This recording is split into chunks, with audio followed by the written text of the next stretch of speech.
Hola a todos, mi nombre es Cristian Agudelo, soy psicólogo de acá del hospital. Hoy vengo presentando el tema del curso Primeros Auxilios Psicológicos en el Homo, el cual hoy mi compañero Alejandro Giraldo se va a encargar de presentárselos, de compartir esta información y pues que al finalizar o respecto a esto que se trabaje, pues van a dar resultados, unas respuestas para que pues estén muy atentos a lo que se aborde en la temática y pues puedan responder esas preguntas pues de acuerdo al curso de Primeros Auxilios Psicológicos. Bueno, tal como les dijo mi colega Cristian, hoy vamos a hablar de primeros auxilios psicológicos y vamos a empezar a abordar el tema de qué se necesita para poder hacer unos primeros auxilios psicológicos y cuáles son el paso a paso a seguir para tener un primer auxilio psicológico exitoso.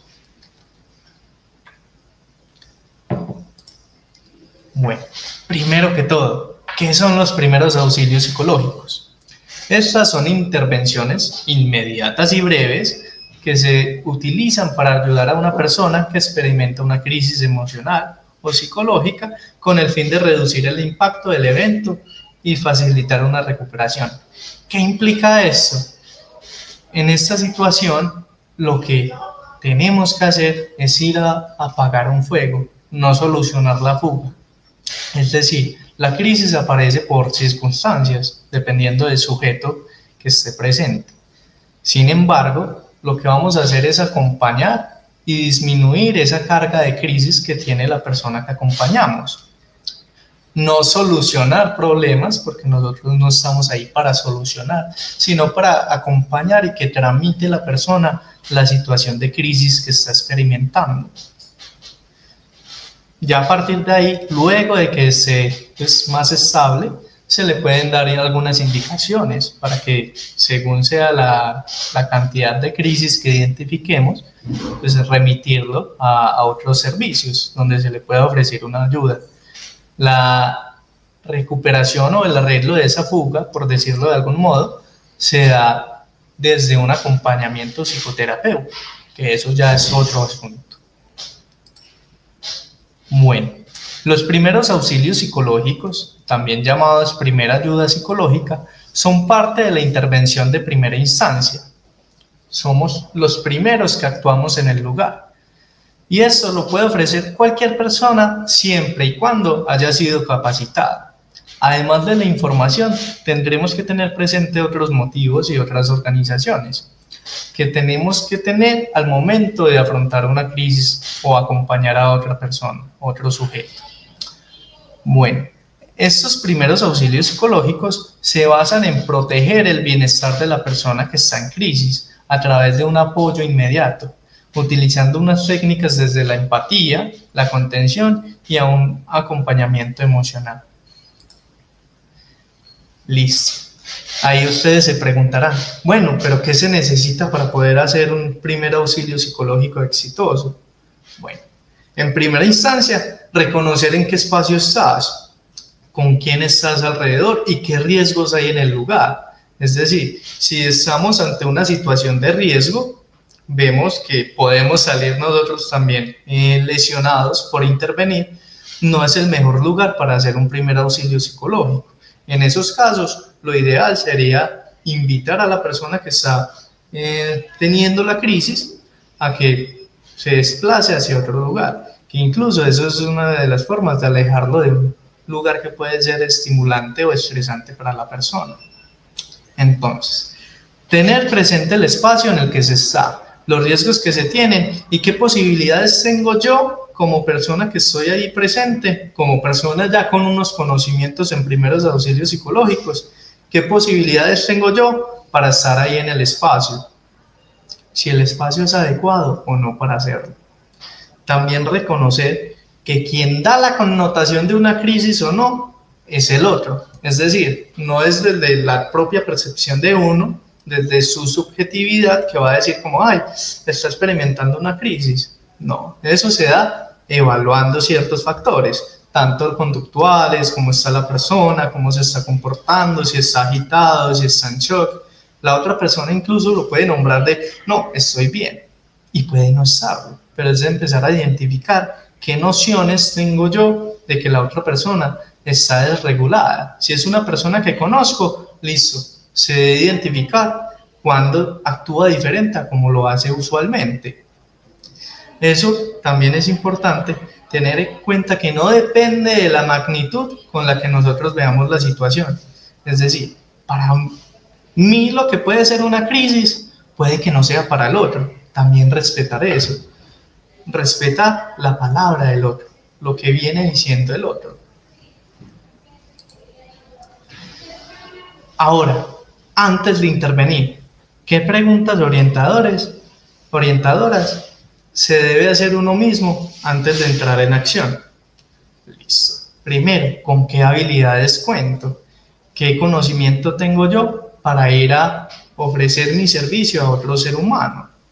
Es decir, es como el mono que está en la jungla y ve un pez en el agua y lo saca del agua porque cree que se está ahogando, y el pez finalmente murió. Eso va desde determinar hasta qué punto voy yo, con qué habilidades cuento, y también con algo de cómo puedo acompañar al otro, escuchar lo que el otro tiene por decir. También ver qué estilo de acompañamiento tengo, si puedo ser algo cercano con la persona, cercano en el sentido de la empatía, no de acercarme a abrazar al otro, sino también respetar sus espacios, y hacerlo desde un acercamiento emocional, de estoy acá para ayudarte, a ofrecerte una ayuda, para que podamos empezar a evolucionar en el tema, para ayudarte no con el problema en específico, sino con la disminución de la crisis emocional o el desbordamiento que puede estar sufriendo la persona. Ahí también hacerse preguntas. Bueno, ¿y cómo me siento yo con el malestar del otro? Lo que está pasando podría ser un detonante de crisis para mí. No hay nada peor que actuar sin saber cómo. Es decir, por medio de la urgencia, actuar inmediatamente. No. Cuando se presente una urgencia, lo mejor que se puede hacer en el momento es hacer una pausa. Esperar, respiro, analizo la situación, el espacio, lo que venimos conversando, y a partir de ahí veo si intervengo o no y de qué forma lo puedo hacer. Si identifico que lo que está pasando puede ser un detonante de crisis para mí, no hago el primer auxilio, pero acompaño y remito. Le digo a la persona, vamos para tal lugar, te puedo colaborar de cierta manera, o si conozco a alguien alrededor que pueda hacer la intervención mucho mejor que yo, también permitirlo.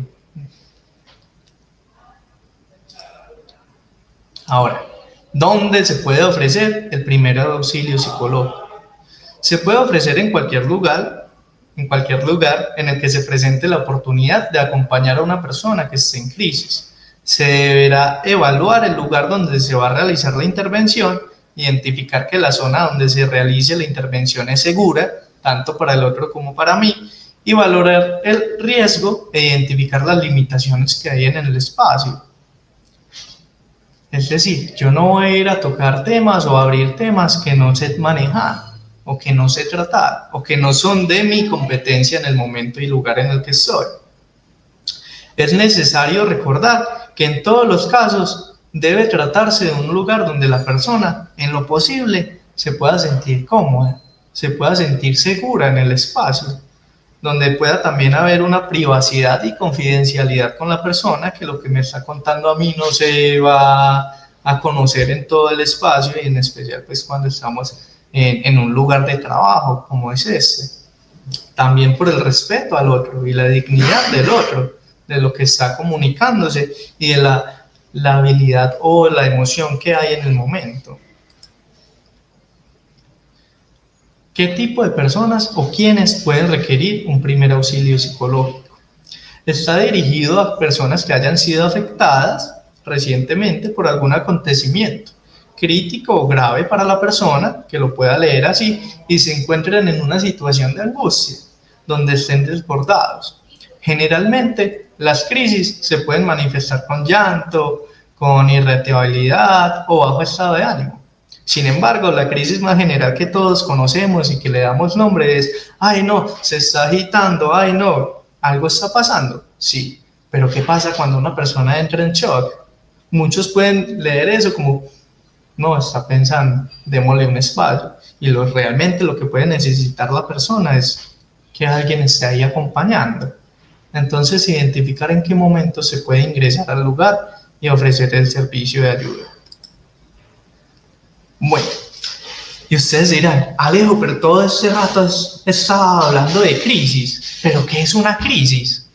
Empecemos por ahí, o continuemos más bien.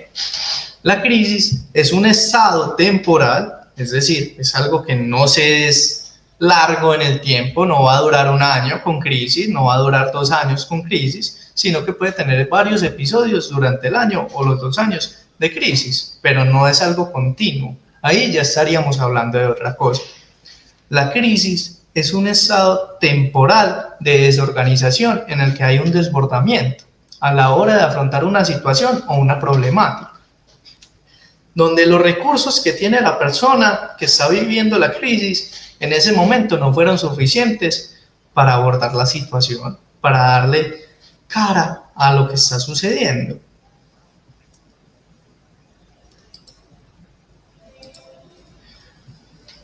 Ya teniendo esa connotación de que es una crisis, podemos empezar a también identificar unos tipos de crisis. Hay unas crisis que son experiencias vitales, que puede ser algo que no es ajeno al ser humano, sino que se vive en una etapa natural, una etapa del desarrollo que aparece en el transcurso de la vida y es de carácter natural.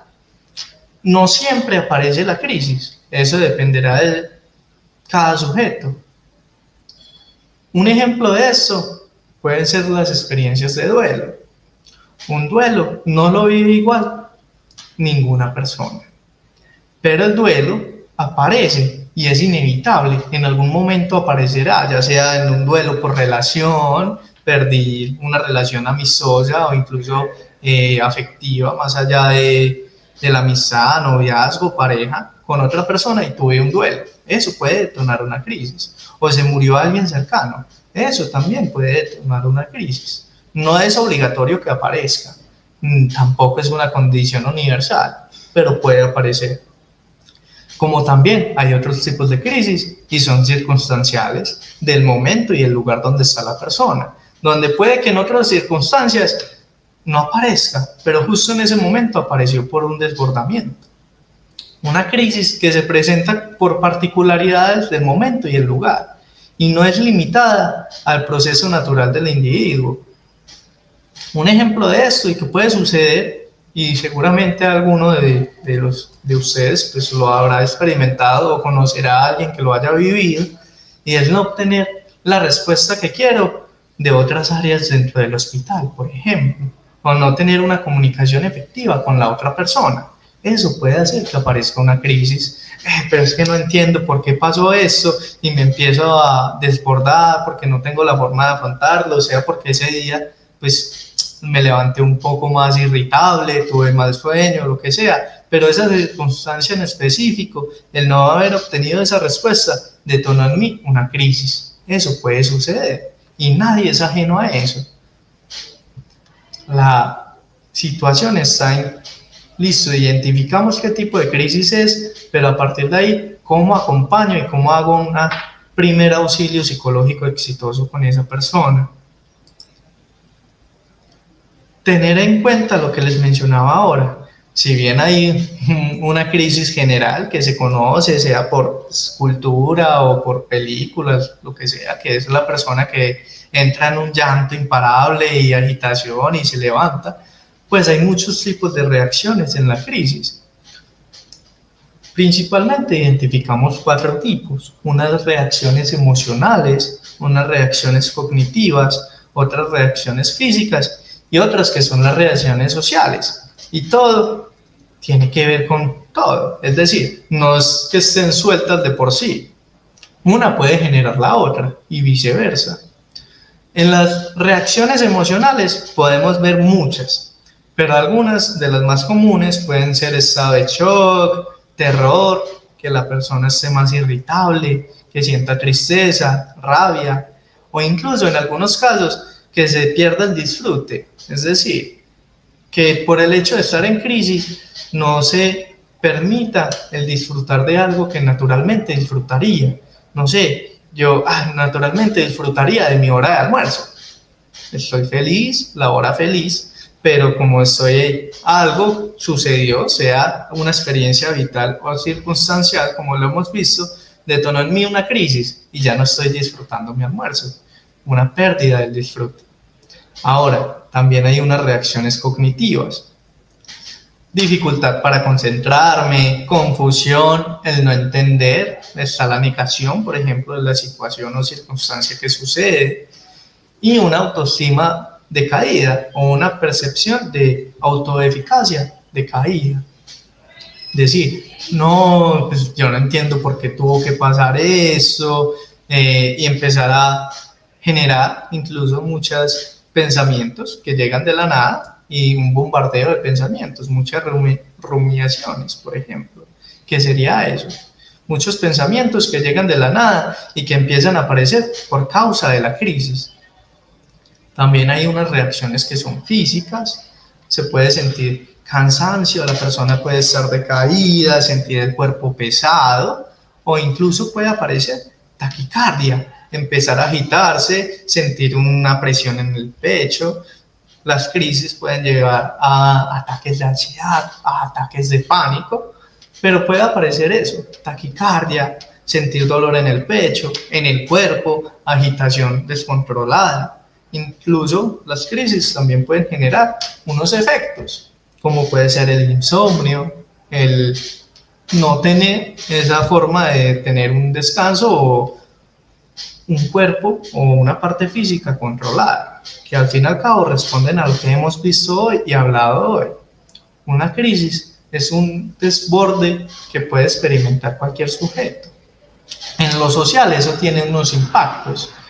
Podemos identificar que una persona está cerca de tener una crisis o está en crisis también por lo social.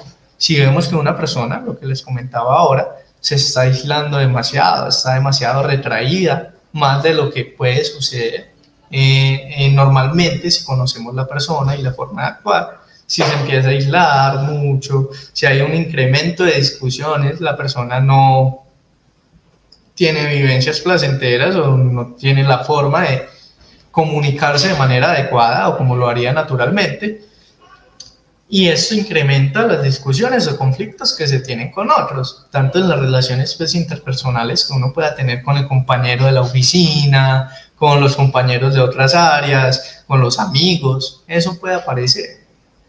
Discusión, aislamiento o incluso todo lo que hemos visto puede aparecer en el mismo momento. Es decir, no es que aparezca una y deje de aparecer la otra.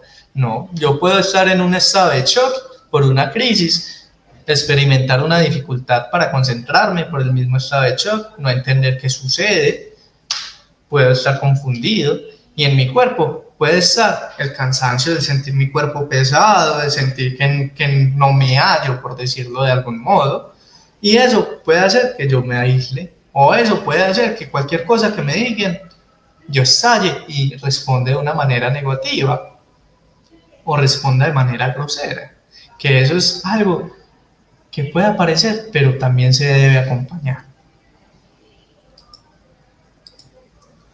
Ahora bien, ahí ya entramos entonces en lo que son las fases del primer auxilio psicológico. Ya atravesamos una información que es importante a tener en cuenta antes de intervenir, que usted sepa qué es un primer auxilio psicológico, que usted sepa sus capacidades y límites que tiene para ofrecer un primer auxilio psicológico. Es decir, que usted sea consciente de quién es y de la persona que es y qué servicio le puede ofrecer al otro, identificando ya qué tipo de crisis aparece, qué reacciones pueden haber en la otra persona. Y acá ya vamos a entrar en la fase final o en la etapa final, que es identificar cómo abordar ese primer auxilio psicológico. Bueno. Lo primero es hacer una detección y evaluación inicial de la persona que tenemos o de la aparición de la crisis que hay en el momento. Identificar unos signos de crisis psicológica, un llanto incontrolable, ansiedad intensa, puede aparecer un ataque de ansiedad, puede aparecer un ataque de pánico. La persona se puede sentir desorientada, confusión, puede incluso llegar a nombrarse de manera negativa, lo que nombrábamos ahorita de las reacciones, tener unas expresiones de desesperanza, ideas suicidas o autolesiones.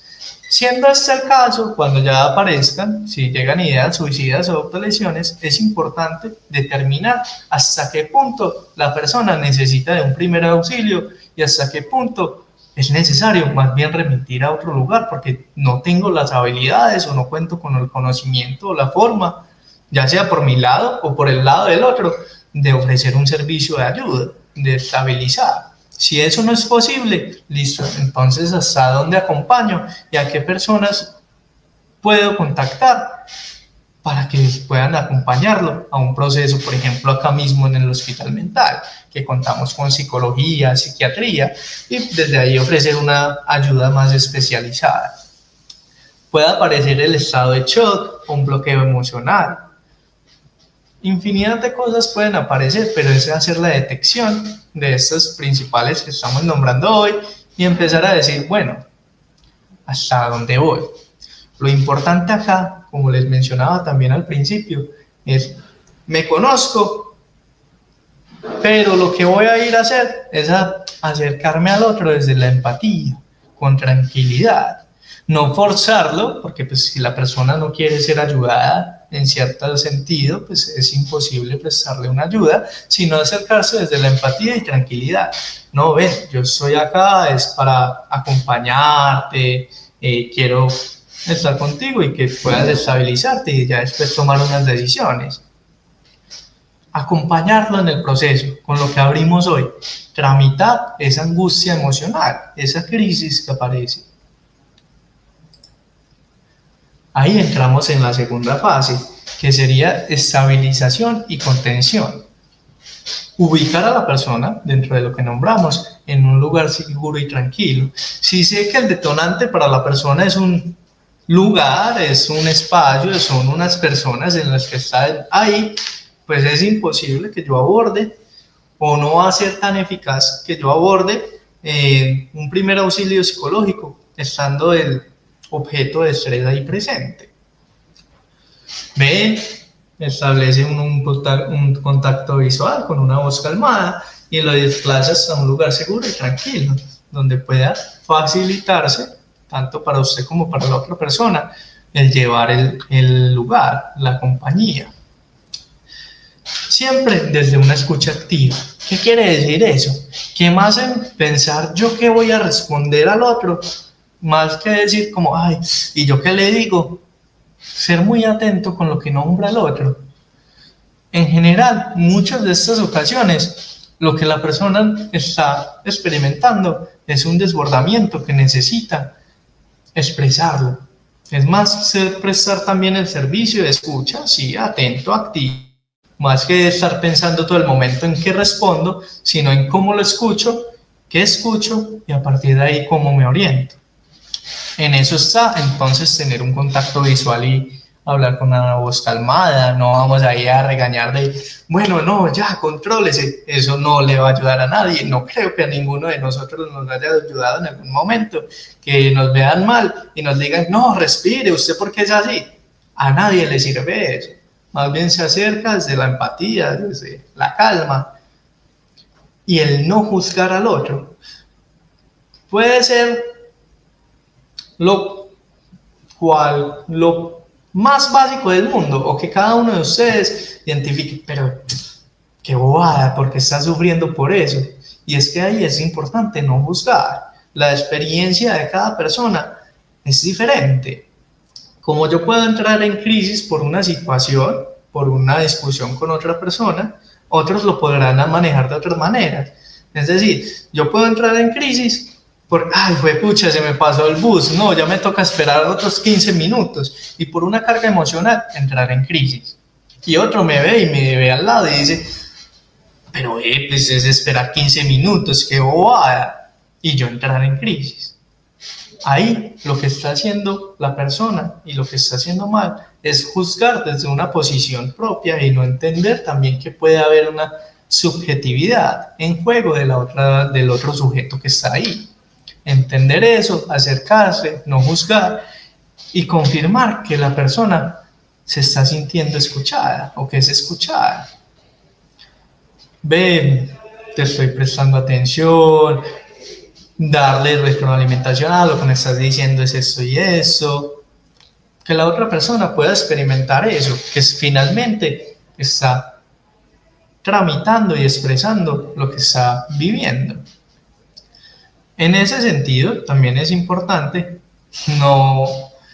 para permitir esa expresión emocional, usar unas preguntas abiertas, que la persona pueda expresarse y que no sea un sí, un no, un sí, un no, y que se cierre totalmente, sino que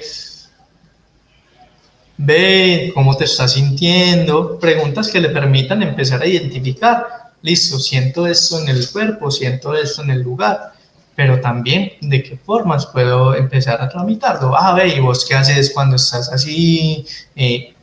También acercarse desde eso, más que nosotros tenemos un conocimiento, o acá estamos adquiriendo un conocimiento, más que acercarse con un checklist, es acercarse también a reconocer al otro como sujeto. La otra persona es quien mejor se conoce, quien conoce su estado en el que está y quien puede reconocer qué cosas también le ayudan a calmarse. Como no, a mí me calma mucho escuchar música, o me calma mucho caminar. Listo, entonces venga, yo lo acompaño a caminar. Pero no es un reglamento de que, no, entonces salgamos a caminar y la otra persona no le guste y antes se estresa más porque hay muchos estímulos o lo que sea, sino que empezar a identificar cuál es la individualidad de cada sujeto que está al frente, qué cosas le sirven a cada uno. En ese sentido, crear un ambiente de confianza, de seguridad, donde se sienta acompañado y animarlo a que respire profundamente. Muchas de estas crisis también van a responder a una desregulación emocional en el cuerpo, donde no hay un control pleno de uno mismo.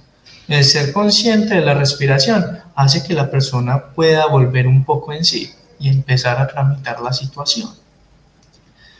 Limitar la exposición a factores estresantes, lo que hemos hablado ya un poco, de no exponerlo pues vemos a una persona mal y lo vamos a exponer a algo que lo puede hacer sentir peor. No es la idea. Lo que buscamos es que la persona se regule. En ese mismo sentido, también evitar minimizar la situación del otro o darle soluciones apresuradas. Pues la otra persona no está buscando soluciones en el momento, está experimentando un desbordamiento. Lo que se necesita es ser escuchado, es ser acompañado, que vuelva a un estado, dentro de todo, de estabilidad, para que puedan tomar acciones de frente a eso. Porque la persona que llega a la crisis, muy seguramente, más rápido de lo que uno puede pensar, ha tenido un montón de soluciones apresuradas, o más que soluciones, de pensamientos que atacan incisivamente. Y ahí es donde tenemos que esperar, y lo que les di, ante la urgencia, un espacio de calma. Ahora, llegamos a la fase 3, que es canalización y seguimiento, y es identificar si hay una crisis leve, se puede sugerir el apoyo, un servicio de orientación. Recordar que en estos espacios, pues incluso acá donde estamos, acá en la institución, hay una zona de escucha, un lugar donde precisamente se pueden venir a hablar esas situaciones o circunstancias que estamos atravesando y que a veces nos pueden desbordar y que a veces no encontramos forma de darle manejo. Esto es uno de los espacios donde se puede ofrecer el servicio de escucha y un acompañamiento, diferente a lo que sería un proceso terapéutico. Importante que lo tengan en cuenta. Si hay un riesgo de autolesión o una conducta suicida, lo que veníamos hablando, contactar inmediatamente a un equipo de salud mental. Estamos en la institución, en el Hospital Mental de Antioquia. Ahí empezar a contactar, está sucediendo esto, porque pues, seguramente cuando aparezcan esto, la mayoría no tendrá el conocimiento o la forma de tratar este tipo de cosas y es algo más grave. Entonces, contactar a personas que son especializadas para eso y también a la red de apoyo de la persona para que lo puedan acompañar. También, si es necesario, se activa una red de emergencias psicológicas. Acá en el hospital, la línea de ayuda, contactar la EPS. Y lo que sí es posible también hacer desde acá del hospital es hacer un seguimiento del caso, garantizar que la persona está haciendo cosas para su bienestar. Es decir, ve, pasó una crisis hace cierto tiempo, hace una semana, bueno, ¿cómo estás hoy? ¿Cómo seguís? ¿Hay algo de lo que te pueda ayudar? ¿Cómo te acompaño en este proceso? Y en general, esas serían pues las fases por las que se tramita un primer auxilio psicológico exitoso. Recopilando un poco: conocimiento, saber qué es un primer auxilio psicológico, cómo abordarlo, pero también el autoconocerse a uno es lo que va a permitir que se pueda dar un acompañamiento seguro, siempre desde la empatía y no juzgando al otro. Y eso sería todo por hoy. Muchísimas gracias.